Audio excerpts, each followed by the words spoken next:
That's a combo. They really make me laugh. I think maybe that's if I'm looking for a purpose, I can say it's because they left me laugh. I mean, when I walk out and I see them again, first thing I do is laugh. I'm sure when they see this face, they laugh too.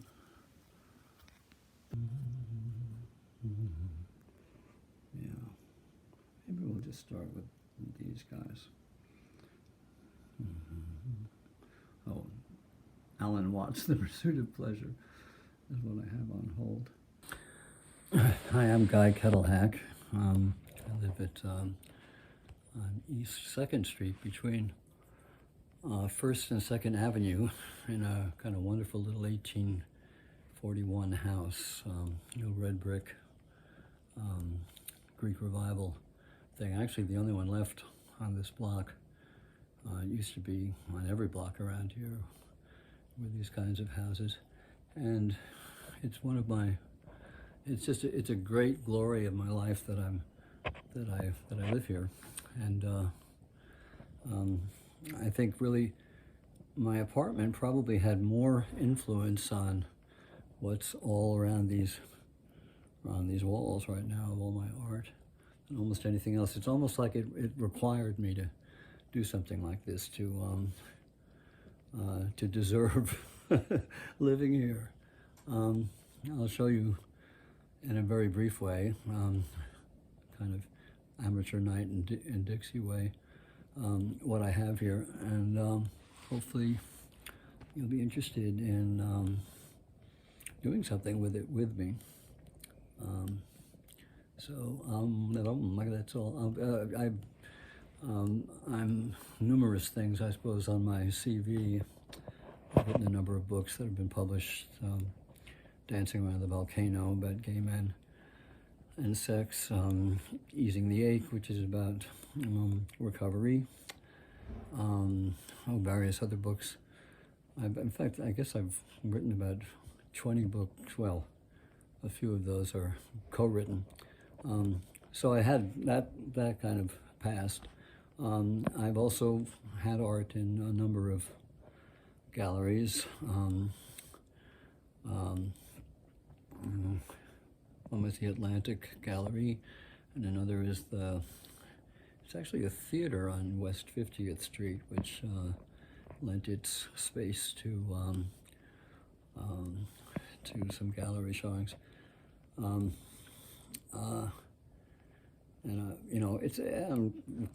I'm a violinist I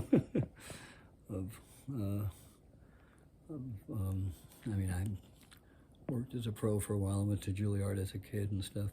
So I have, there's the music, there's the art, there's the writing, there's the silliness of me doing what I'm doing. Just that, will give you an idea of who I am.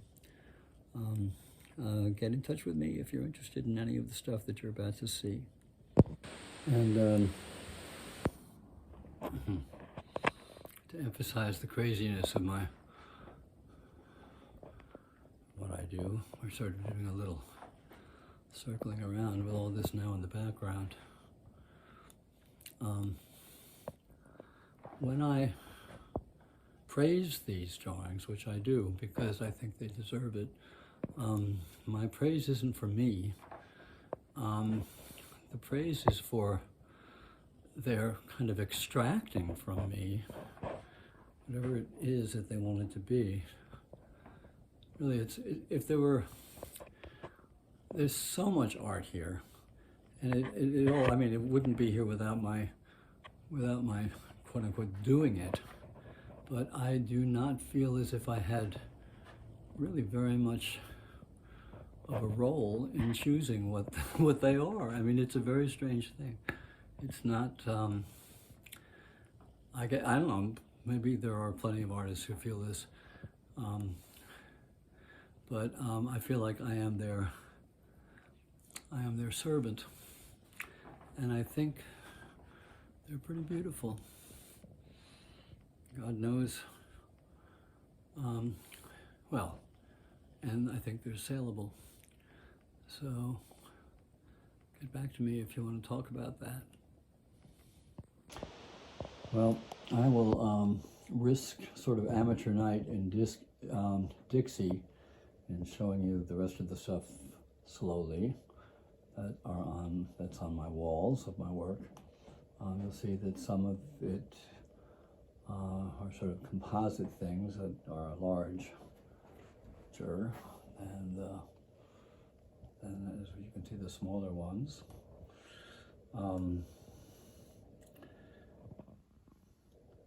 What I like is that I've been playing with color, and especially with density of color, so that there's kind of an impasto, dark, almost oil paint look on some of them. These being a few of those. That's me holding withered roses.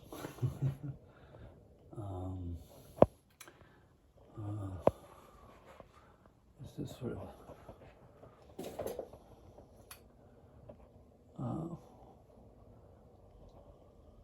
dropped from the ceiling, as you can see.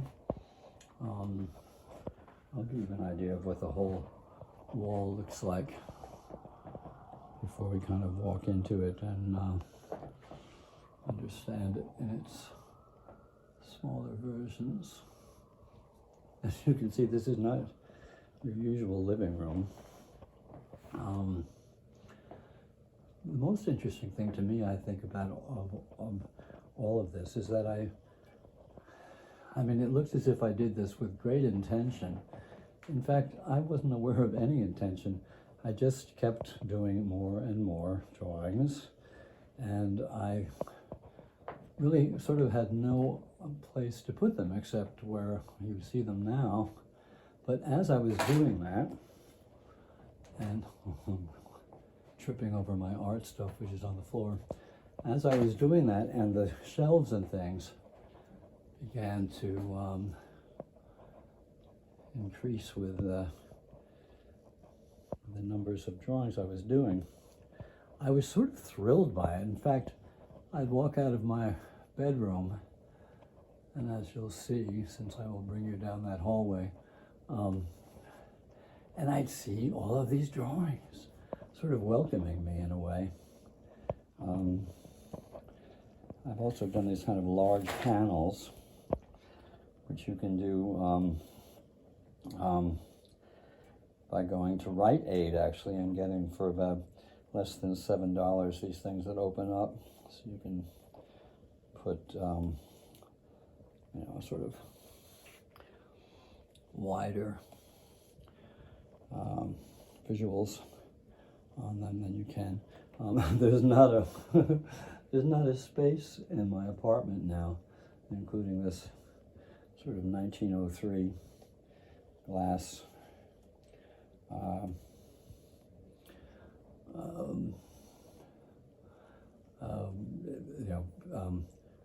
cabinet, which has a lot of stuff behind it that you're not seeing because the drawings are on top of it. I've just had a kind of wild time with these. I think they're strike me as being the best drawings I've ever done. So clearly it was time for me to draw, because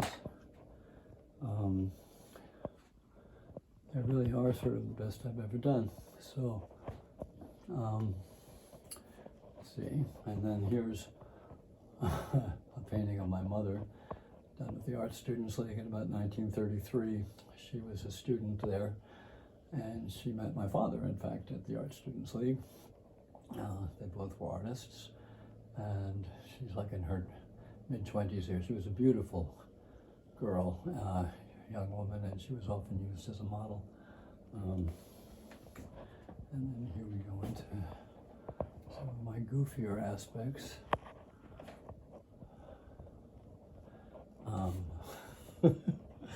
There's really no part of this room, or frankly my apartment, that isn't being taken into a sort of conquest by these art things. I like that I've done this kind of dark, like almost impasto oil paint type colors in some of them, and they're all kinds of sizes. I'm really just giving you a, as you can see, a kind of minimal view of them, but I don't know. I'm hoping that what's coming across here is that the quality really is good, and that the imagination is as well, I hope. I'm saying that because that's how they strike me. It sounds like I'm bragging. Really, I just think I'm kind of telling the truth about them. And you know, really, what I think will have to happen here, if there's anything like a gallery showing, is that it'll have to come here. This is my studio, which is now more of a place to put more stuff on the walls. You can see there's really nothing that hasn't been taken by force by very strange and I think interesting. I really like this kind of impasto oil painting looking thing with this girl waiting for some kind of message from the great beyond. And really, I mean, I laugh at them when I look at them, because I think they're generous in a way. They're so eager to be themselves in great detail. And here they all are. Well, not all of them, because we still haven't gone through the rest of the walls. This is the front door that one walks through. The lights above have to be replaced, which is why it's not as bright as it would normally be. Really, there's nothing that you can kind of get here except a sort of glimpse, because I know I'm going through it pretty fast. This is the Jewish library. I called this because of my erstwhile partner and Richard Bell, who is a quite observant Jew, and in fact went to the seminary uptown and you know, sort of just studied being a rabbi. So all of the books are in Hebrew, and the drawings on top of them are on top of them because that's where they wanted to go. And I don't know. You'll really just get a sense of what I'm doing, I think, just by this kind of sweeping view. This is on the front door of the Jewish library. What I guess I can say about that, I mean, I can say lots of things about it, but what I do like about them is that the faces are you know, they're done in a certain style, I guess you can identify as mine, but you don't have the sense of there being, well, they're not the same. There are no two faces, even if they're done in a kind of kindred style, but there are no two creatures that are the same, which means that there are hundreds, nay, thousands of creatures kind of looking out at us, hoping that they'll be loved. This is another large panel, which I like a lot.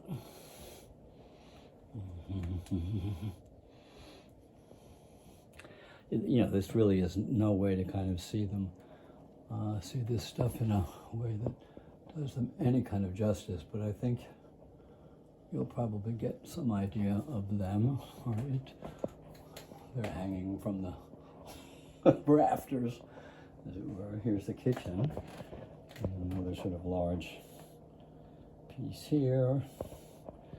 A large piece here. These are called the triumph of triumvirates, with a poem that reads, "The triumph of triumvirates, triangularity. En français, c'est un, deux, trois. In English, 1, 2, 3. Each threesome here is secret and insularity. None are quite what they appear, not unlike you and me. Trios are magnanimous. They seek an ecstasy. Should we add a third to us? How much more would we be?"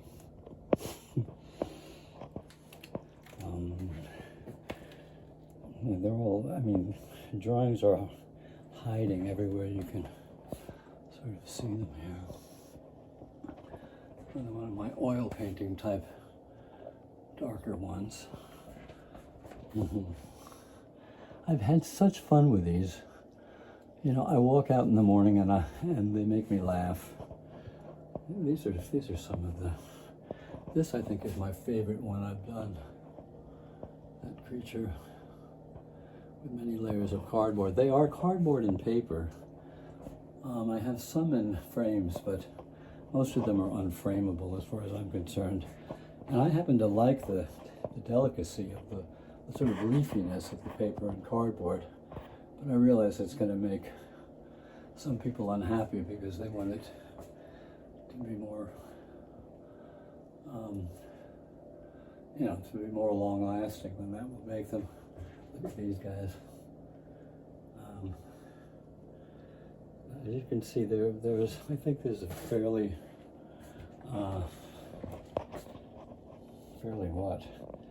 I can't think of any adjectives that I haven't already used.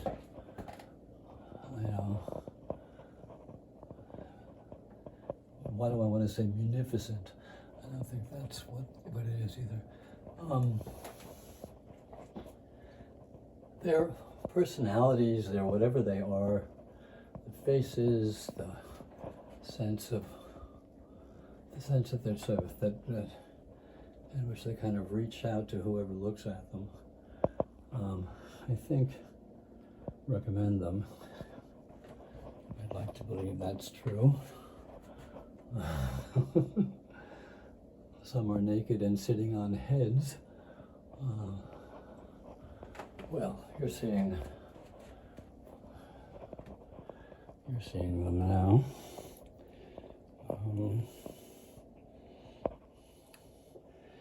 And then I'll just sort of quickly walk into my bedroom where I have a few other monumental pieces, such as they are. For example, sit down on the bed for this one. Some of them are giant, as you can see. And some of them are covering the bookcase. So that gives you kind of panoply, a quick panoply of what I do. Emily and Lars research the stars.